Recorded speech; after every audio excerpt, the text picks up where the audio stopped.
ho, ho! Surprise! Christmas! Mga ka-surprise buddies! It's another day, another surprise!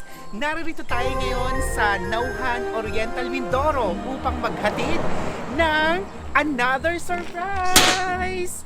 Pero bago ang surpresang ito, mga ka-surprise buddies, handa na ba kayo para sa inyong mga papaskong regalo? Kung hindi pa, pwede na kayo mag-message at pwede pa nating ihabol ang inyong pasurpresa. So gaya nito, kung may mga mahal kayo sa buhay na magbe-birthday, anniversary or pamasko, ang nilalaman ng sasakyan natin, ang napili ng ating surprise sender, syempre, tara ng napakalaking teddy bear. So kung hindi man siya makakauwi, eto muna ang maaakap. At syempre may kasama napakagandang bulaklak. At meron na ring instant handa. Kaya may kasama ng napakadaming Shanghai, may pansit, pampahaba ng buhay, at may spaghetti. Siyempre may regalo din siya na bubuksan. At bukod dyan, meron pang chocolates.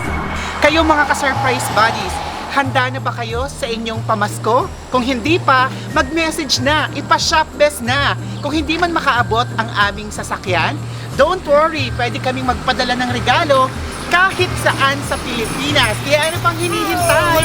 Send us message now. Ako si Audrey Antonina, ang OG, the original na pagkakatid ng sorpresa dito sa Pilipinas. Everyone,